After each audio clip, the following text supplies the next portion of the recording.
Men are the only ones who could be homeless on the street begging for money. Women can't do that. That is true, but also a lot of women would have been homeless if they were not in an abusive relationship.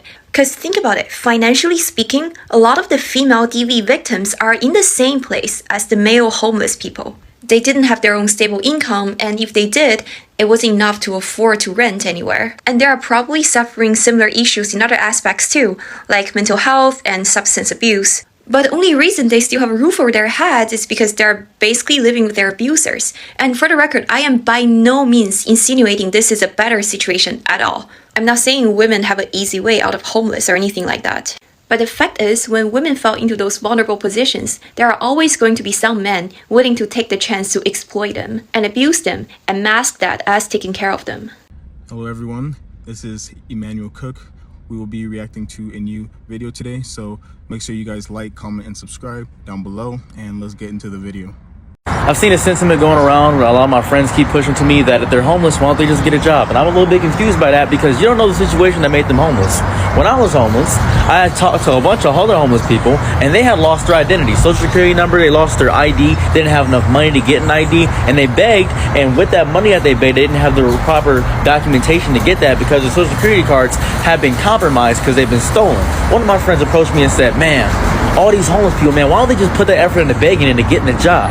I said, well, let's go ask him. So I walked up to the homeless guy, and he said, what's good, young buck? How you doing? Mind you got $1 I can use? I said, here goes $26. I got a question. Why don't you just get a job? And he said, oh, well, I got scammed by one of those foreign people over the phone, and I can't really get a job. And I said, okay, that's understandable. Thank you for letting me know. And my friend said, oh, I didn't know that. See, you don't know everybody's specific situation. You can't possibly assume upon people's situation because you don't know. You don't know the specific minutia of everybody's details. It's really specific to each person. And that's not every homeless person, obviously. Some homeless people can get jobs, and that's understandable too. But some homeless people are so beaten down and destroyed by society that they can't do that. Some people become homeless and they realize, well, I don't gotta pay bills. I don't gotta worry about electricity or internet. I can just go to the library, might as well just stay homeless. Because it sometimes is easier to suffer that way than it is doing the whole house stuff. Because it's difficult to do that stuff. It's very difficult at all.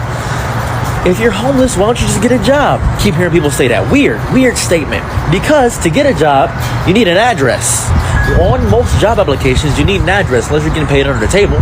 So how are you going to have an address if you don't have a job? You could use one of the abandoned houses. That's what I did. I used an abandoned house to get my mail. It still had a mailbox. I'd go there, they would deliver the mail there, and I'd get all my stuff there, and I used that abandoned house as a little bit of a base. That's what I did. You could do that. So how are you supposed to get a job if you're homeless, if there are all these things stopping you? Oh, there's homeless shelters. You can go to a homeless shelter. They should help you out. Homeless shelters don't help you. I'll point that out right now. I have been in 5 homeless shelters. They didn't let me use my phone. They didn't let me do a lot of things. I had to be on a curfew in the homeless shelter if I wanted to stay there. There were many things that I wasn't allowed to do, and they were very abusive to a lot of the homeless people. So when you're talking about a homeless person and saying, oh, they can just go to a shelter or do this or do that, try being homeless, try it out for yourself. And they're homeless without help. Why don't they just ask their mom or their dad or a friend, who do they have? Some people have nobody. Some people's connections are all gone. You see an old homeless person, maybe all their friends have passed away. Oh, it's funeral. They put the fun out of funeral. FUN is gone. There's no fun in funeral anymore. It's just destruction. And they have nothing. So next time you judge and assume somebody's situation like that, think for 1 second that it is difficult in all ways. Why don't you just get a job if you're homeless? Is such a disingenuous statement. It takes away personal grievances. It takes away personal situations. It takes away the fact their identity could be compromised. I know a guy that's negative $100,000 in most banks, and he's banned from opening a bank account in Key Bank. He can't open it in Fifth Third. He can't open it in Huntington. He is struggling in every sense of the word because he got scammed and his identity is compromised. So you know what he does? He is outside of I-75 every day, and I talk to him and I get him a meal. I get him a meal once a week. I make sure once a week I drive over there and give him a meal, and he says, thanks, man, you're going to make the end of this life a little bit more enjoyable. And that is the saddest thing I've ever heard. It is depressing to hear that. People comment on me all the time and saying, why don't you tip? Why don't you tip? Why don't you tip? All of my extra income goes towards every homeless person I see. I would much rather help a homeless person. Oh, a homeless person is going to use it on alcohol or drugs or something like that. They probably are. They probably are, but that's not my, I don't care. To get through this existence, you have to do certain things. It is horrifying to do so. And I know it's hard. And I know it's difficult. So I'm not going to judge you if you do something that is a little bit bad. Because I don't know your situation. And I'm not going to judge you on that. Because that's ridiculous and childish. And we're grown now. We're adults. We should be able to look past that. Have some empathy in your soul. Know that you don't know everybody's situation and grow up. Please. A lot of times when people become homeless, we as people automatically think that is their fault, and it was totally in their power and control. But at times, it's not their fault. They cannot afford rent, and so they get kicked out. At times, it is abuse, and that could be any of us. And so we have to have a lot more empathy for homeless people and to understand their specific story, because everybody's story is not the same. Everybody's story is very different. So we have to sort of know that and adapt to the times. I'm going to say something, and I feel like it's going to make a lot of people upset, but also I don't particularly care. Homelessness is not the regular person's fault or problem.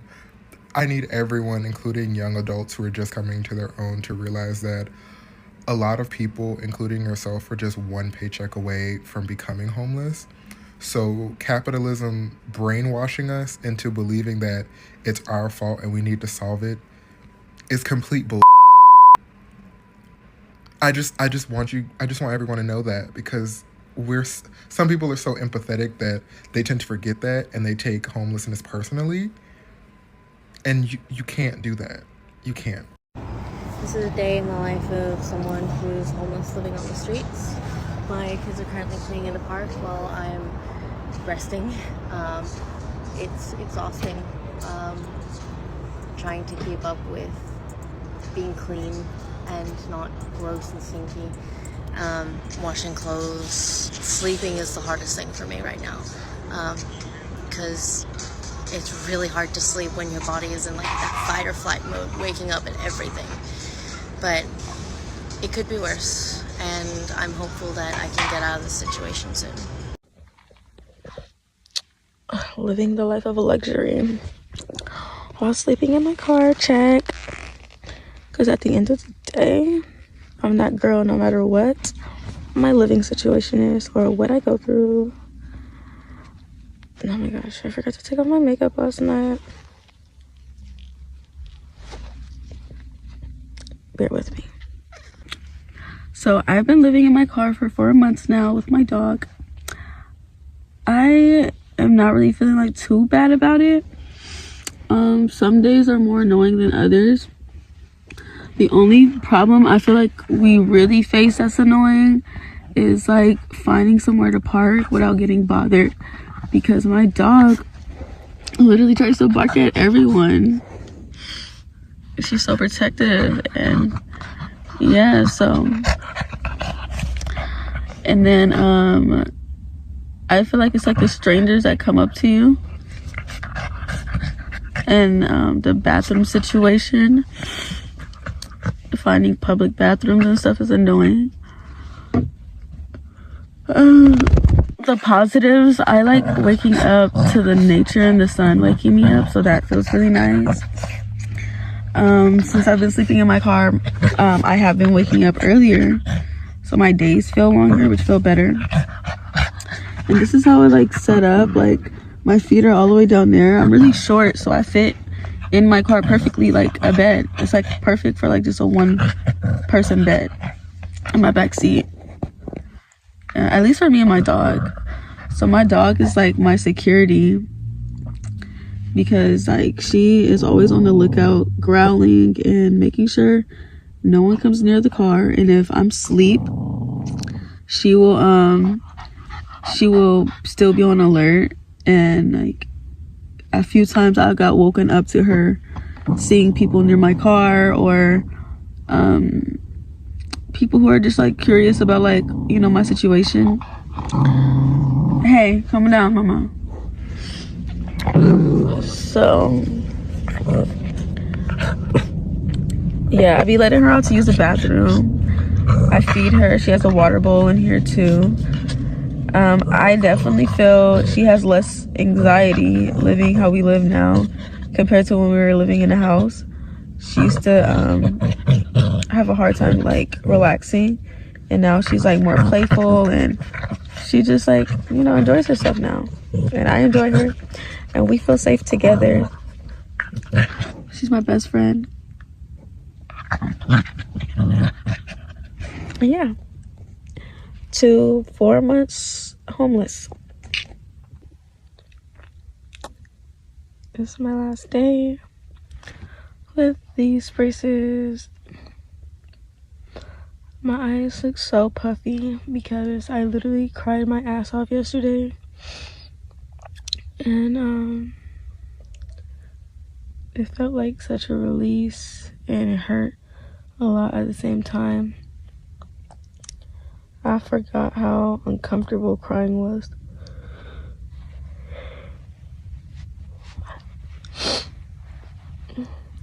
Yeah.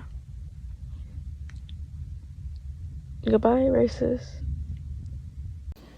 It is crazy how experiencing homelessness as a child and for an extended amount of time can still like affect me now as a 28-year-old. Like, just a little background information. I was homeless from the age of 9 to 17. I was house hopping a lot. I was like living with aunties, living with cousins, living in abandoned apartments, living in shelters, all these different things. It was me and my 2 older sisters and my mom. And because this happened for so long, there's different ways that it plays out in my life, right? Like, I move around a lot, even now as an adult, because it's just what I'm used to. I'm not gonna lie. I've changed the perspective on it a bit to like state like, well, it allows me to experience multiple things, multiple people, different places, and it does. And so I'm actually not affected emotionally by it as much as I used to be when I was going through it as a child. However, it does sometimes play out when it comes to buying things. Like, in this new apartment, you know, everybody's telling me go on Marketplace to get your furniture so that way you're not spending a lot and this and this and that. But I'm like, I don't want to do that. I don't want hand-me-down furniture. Like, I've literally had to wear hand-me-down clothes for years. I'm not trying to do that. You know, and people will tell me go to the thrift shop. I just can't go into a thrift shop. I can't do it. I don't like secondhand clothes. I just can't. I'd rather be the first person with the product to wear it or to have it, you know, all those different things. But at the same time, I literally just struggled to hit checkout in my Shein cart because I was like, do you really want to drop $200 on clothes? Like, are you sure you don't want to just hold on to it for a little bit? Like, my childhood has made me, for a long time, be a very cheap person, a very pinching person, you know? And I literally didn't start getting out of that until about 2 years ago when I learned about abundance and mindset and how money flows to you and how you have to give to receive, things like that. As I embraced my spirituality and I embraced this mindset, I literally got a new car, new apartment, a new fucking job where I'm making more money than I've ever made in my life. To where I didn't even look forward to this tax season, even with a child, because I wasn't gonna get shit back. I literally only got about like $200 back. But I was still grateful for it. I'm not gonna lie. I just know that I have a long way to go. Even, you know, it's only been 2 years and I've been homeless for way longer than that. And I have a long way to go because, like I said, I was fear-mongering myself. Like, are you sure you want to buy yourself clothes? I need clothes. Like, come on. If you're struggling to overcome your past, just know it's going to take a long time, especially if you've been through something for a long time. It's going to take you a long time to get over it and get through it, but you will get through it. A quick reminder, please remember to like, comment, and subscribe down below, and let's continue the video. All right, part 2 of me going no contact with my family and me knowing that I was going to do it when I was like 8 or 9 years old. So fast forward to 2021, I'm 19 years old. My whole life is in shambles. I decide that I don't want to be a Christian anymore and it's time for me to leave my mama's house. I got into an argument with a whole bunch of my family members and I ended up homeless almost immediately. I was sleeping in my car. I was sleeping in motels for months and months and months. And I got myself out that situation with hard work. And I don't know if y'all know this, but it's a lot more expensive to be homeless than it is to have rent or a mortgage. I was 20 years old when I got my first apartment and it was in the projects. It was shitty. I just moved out of it. I don't want to tell anybody that going no contact is easy because it's not. Mind you, I was a teenager. You might lose your stability over that, but you got to know that you're not dealing with no more. Once you reach your breaking point, you just got to trust yourself or whatever higher power you believe in to make it through. There is a really strong correlation between abusive households and homelessness. A lot of the people that you see out on the streets are from toxic, narcissistic homes. They're from emotionally and mentally draining homes. And they reach their point where they wanted nothing to do with their family. And I can understand that. At times, you just want to get out of that place and move on with your life. And for the person who experiences the abuse and control, they would rather live out on the streets and have their freedom and peace of mind than being in that household and dealing with that every single day.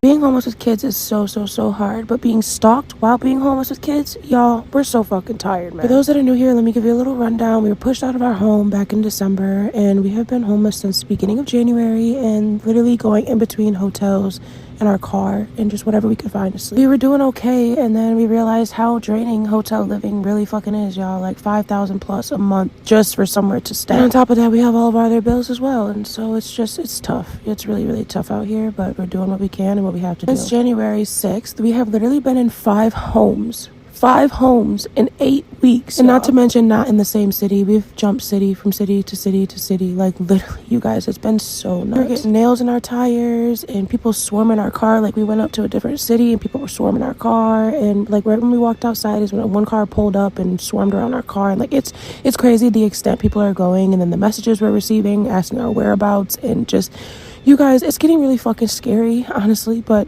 we still gonna push through this because we have to. The community has been wanting to help us since all of this happened, and y'all came the fuck through for us, man. Y'all came through and y'all saved us. We had 4 cents left and y'all really saved our ass. We literally got $635 from y'all total, and that was able to pay for a lot of things for us. A place for us to stay, food for our kids that we were able to keep for a while so we never have to not eat again, because that was the scariest and most draining shit of our lives. Gas so we can get where we need to go. Like, y'all are really saving our ass. This is the hardest situation we've ever fucking been in. And the person that we were supposed to go stay in the trailer, and she hasn't reached out to me, and I don't know what's going on. It was supposed to be ready by this past weekend, and I don't know what we're gonna do. We're probably just gonna have to go set up somewhere and reside at a campground for a long time, like way out of the state. I don't really know what to do, y'all, but right now we're just jumping city to city. We're camping. It's freezing. It's so cold where we're at. Like, our child is literally sick now, and I don't know what the fuck literally to do. On the first night, he has a huge runny nose, and so we went into the car to sleep, which you'll see that later in this video, and he's just been miserable. He's been up all night.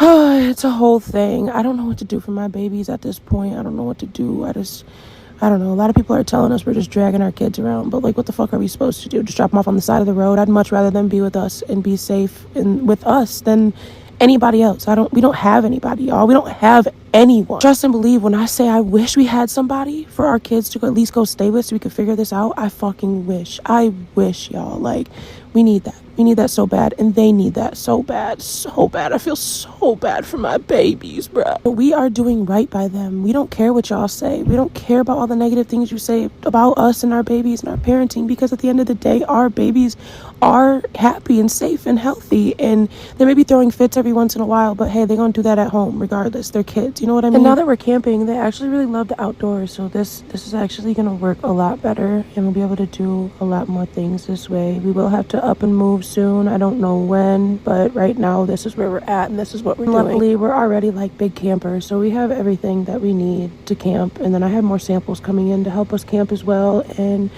I don't know what we're gonna do now, y'all. We had a plan, and now we're back at square one. But the coolest thing about all this is I believe in the universe and signs, and I've received so many confirmations that we're gonna be okay by the end of the month. I know we have people rooting for us. I know we do, and I know we have people watching us and willing to help us, and I love y'all so fucking much. I've never ever loved strangers as much as I love y'all. Y'all are saving me mentally, personally, and I love y'all so much. Thank you for being here. So this time of the year is hard for so many, and here's my ex pulling up with my son. But I need for everybody to know that things can be put into perspective so easily. Let me show you how. Today I was at my gym and they had an angel giving tree, and there were these, and it says, I want a McDonald's $10 gift card for Christmas. These are things that kids are asking for, and I'm like, what the, like, I'm gonna cry. It just puts things into perspective. Like, no matter how hard you think you have it, there are plenty of people who have it so much worse. And I'm like sad that I'm doing this single mom thing, and it's weird, especially on the holidays, but at the same time, I'm so fucking lucky. I packed up all of my stuff and I got out of there with the quickness. What's up? It's your girl Yen, single and sassy mother of 2. And this is not the Evicted series anymore. This is the Homeless series. Or mom who decided to pick up her camera during her transitional phase. Now listen, I know I told y'all I had to get out of my mom's. And that is exactly what I did. And I also won my unemployment case. And I got all of that money back in a lump sum. Thank you, Father. My God shows up for me time and time again. I am well kept. Do you understand me? I don't care what it may look like on the outside, baby. I am well kept on the regular. I had my hearing on a Friday for the appeal. And by Tuesday, the money was in my account. Hallelujah. And it's so crazy because I called the city for legal advice before my hearing. And they didn't even end up calling me back until after my hearing. And the lady was like, oh, I see that you won your appeal. Congratulations. I'm like, yeah. She was like, the referee that you had is kind of an asshole. Like her literal words. She's like, she be asking people questions trying to get them to tell them themselves. So I don't know what you did. And I'm like, baby, that's all God. I didn't do anything but show up. But just wait until I tell y'all the time I had with Airbnb. Peace out. Let's talk about how easy it is to be homeless and why you shouldn't judge because it could easily be you. So for the longest time, just like any, regular, like early 20s, teenager, I was living with my mom and, I was staying with her. I had my own room, own bathroom, and we were moving. We were moving in November of 2022. So our lease was up for our apartment that we were currently at, so we were moving to another apartment. So before my mom could sign the new lease for the new apartment, she was hospitalized, and that's when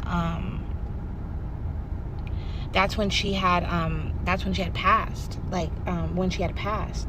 And I, was living with my mom like most kids, most young adults. Like I was living with my mom. So when she died and, obviously like I couldn't afford a 2-bedroom, 2-bath apartment, and I couldn't, take on the responsibility. I was then left in a situation where I had nowhere to go. I don't have, family outside of my mom. Like me and my mom, like we were our only family. So when it came to figuring out where I was gonna live when she had passed, I was homeless. I was put in a homeless situation overnight. Like over fucking night. Like I was excited to move in to my new place. I was ready to, decorate, and just like that, I was homeless over fucking night. And I never thought it was gonna be me. I never thought I was gonna be in that situation until I was. How on earth are we going to help people that are homeless? So this isn't going to be the sexiest video that you come across, but I'm hoping that someone watches this and either has a suggestion that I can personally do, or has another solution that we as like people can come together and do. But I am so emotionally called to people that are homeless. I don't know what it is, but my heart just absolutely breaks for people that feel like that has to be their life. And it started with this man, Steve, that stands at the stop sign at the end of my road. And since I've lived here for 6 months in Manchester, New Hampshire, I've just gotten to know him, little by little. I know that Steve's birthday is April 12th. He's 62 years old. I know that he played piano and saxophone when he was a kid. I know that his mom made him lasagna and he loved it. It was his favorite meal. Just little things. And so today I didn't see him, but someone else was standing there. And then another block, there was another homeless guy who was in a wheelchair. He didn't have any legs, and he was talking to somebody. It was a stoplight. He was like yelling across at this guy who like knew him, and he was kind of like saying, yeah, like I just got released from the hospital. They just had to cut more of my leg off. And so then I kind of intervened in the conversation because he's right next to me at the stoplight. And I said, hey, like, are you at the shelter? And he's like, yeah, but I'm trying to get a place.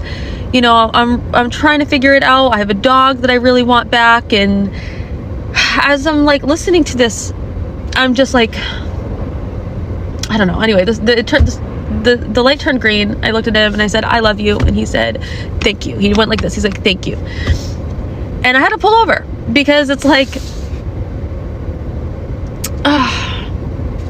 these are people's lives, you know? Like, these are people's lives. And I think whether it's addiction or mental health, somehow, some way, something overtakes a person's life and makes it almost impossible to start living life again.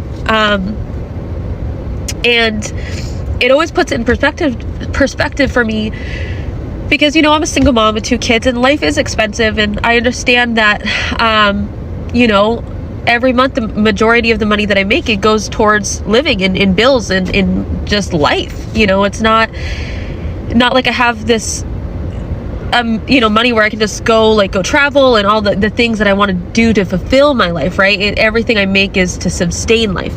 And when I hear those situations, I'm reminded of how fucking grateful I am that even though I can't go buy a plane ticket or, you know, go bring my girls to Disney right now, you know, I at least know that next week on May 1st, I'm going to be able to pay all of my bills, go grocery shopping, and that is incredible, right?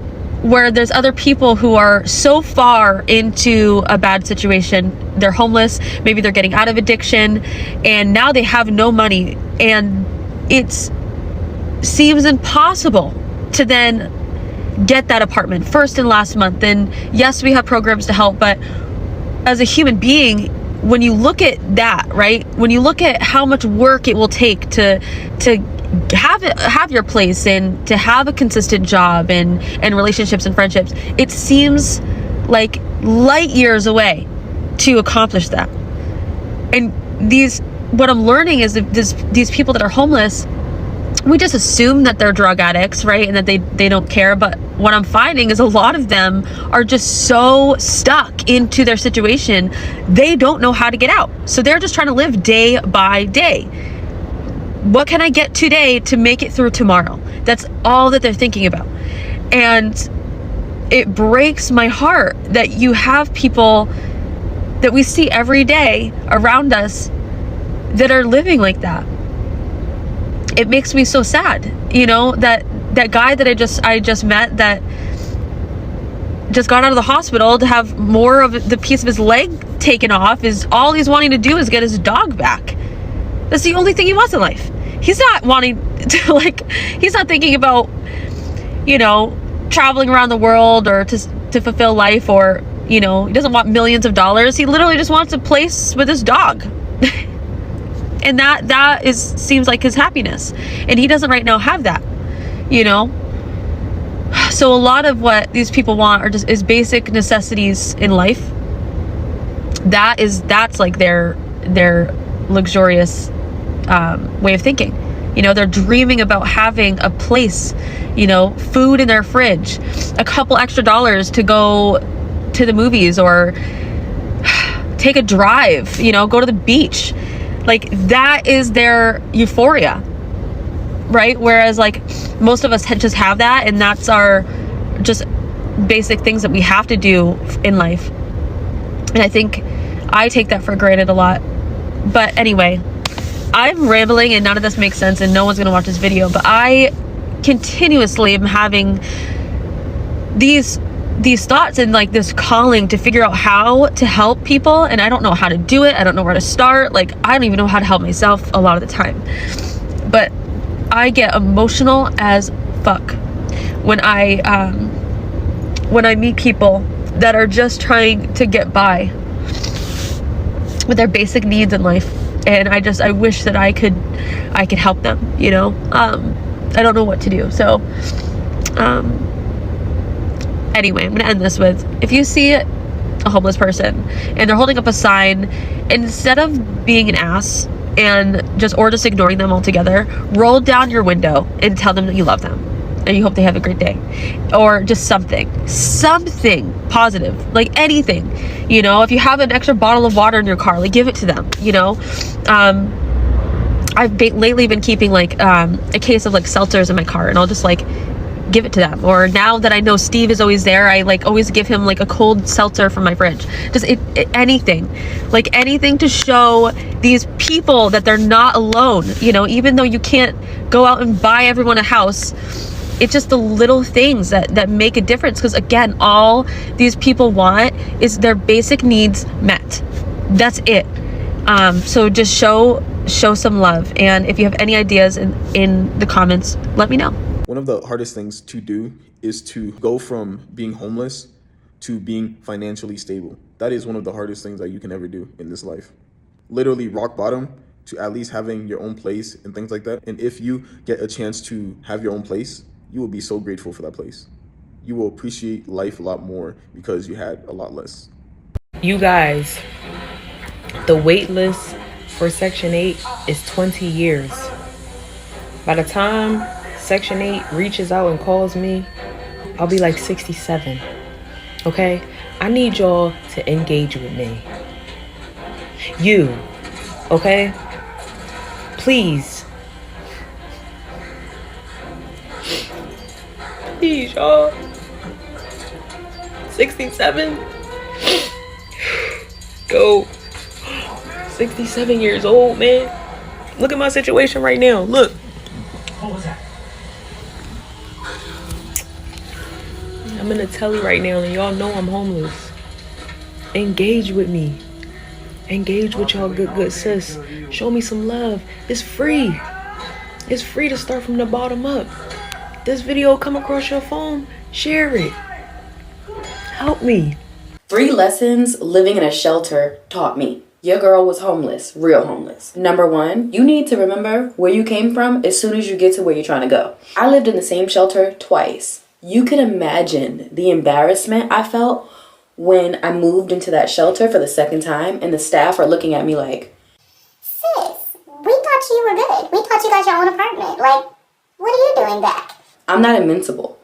And if it can happen once, it can happen again and again until I change something within myself. Number 2, nothing in life happens to you. It always happens for you. I genuinely believe that I would not have anything that I have now or be anything that I am now if I didn't live in a shelter. Number 3, me coming to the realization that I don't know everything really happened the second time I ended up in the shelter. Once you get a little bit too ahead of yourself, God is going to sit you down. Ending up in the shelter for the second time was the most humbling experience in my life. Watch how you treat homeless people.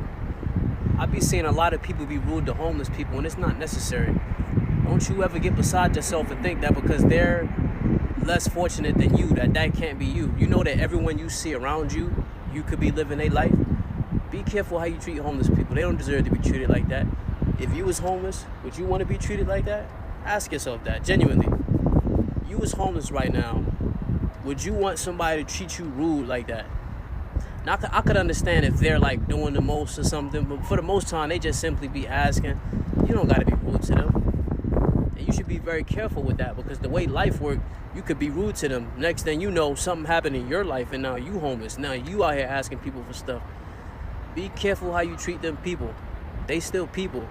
They need love just like you. They go through stuff just like you. Be careful how you treat them homeless people. Be very careful how you treat them homeless people. I appreciate you guys watching the video today. Please make sure to like, comment, and subscribe down below, and I'll see you guys in the next video.